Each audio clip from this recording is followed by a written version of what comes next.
La reconstruction par prothèse est actuellement la technique de reconstruction la plus utilisée, que ce soit dans le cadre de la reconstruction immédiate ou dans le cadre de la reconstruction secondaire. Ici, je vais vous montrer différents types d'implants mammaires qui peuvent être utilisés en reconstruction. Alors on voit qu'on a différentes formes.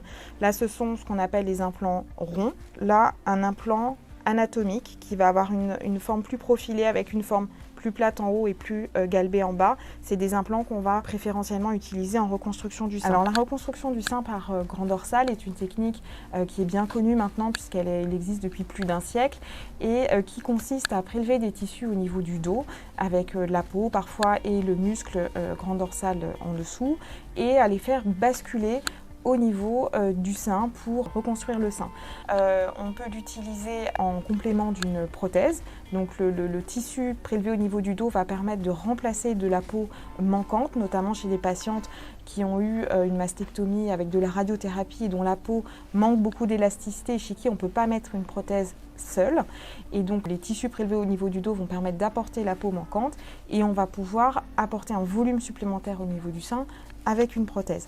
Dans d'autres cas, quand il y a un souhait de reconstruction autologue, c'est-à-dire une reconstruction sans implant avec les tissus de la patiente, on peut utiliser les tissus au niveau du dos et de l'injection de graisse qui va permettre dans un deuxième temps de reconstruire le volume du sein souhaité. Le principe est très simple puisqu'on va faire une lipoaspiration de graisse, donc dans des zones si possible où la graisse est en excès, donc ça peut être au niveau des cuisses, au niveau du ventre, au niveau des flancs. On va précieusement recueillir cette graisse, la nettoyer, alors il y a différentes méthodes de purification de la graisse qui sont décrites, et la réinjecter au niveau du sein.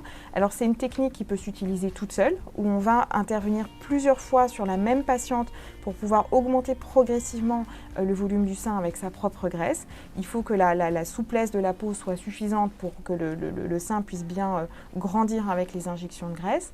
Parfois, on va utiliser le lipofilling comme un complément aux autres méthodes de reconstruction, par exemple pour les reconstructions par prothèse, où parfois on peut percevoir les contours de l'implant et la peau peut être assez fine à certains endroits, et le lipofilling va permettre de corriger ces petites imperfections. Parfois, on va l'utiliser en complément d'un lambeau de grand dorsal pour permettre d'augmenter un petit peu le volume du sein. Et pour les reconstructions par DIEP également, on peut s'en servir parfois s'il y a des petits creux au niveau du décolleté par exemple qui peuvent être corrigés avec l'injection de graisse. Ce sont des interventions relativement simples qui peuvent le plus souvent se réaliser en chirurgie ambulatoire. La reconstruction par DIEP fait partie des techniques les plus modernes de reconstruction mammaire qui fait appel à la microchirurgie.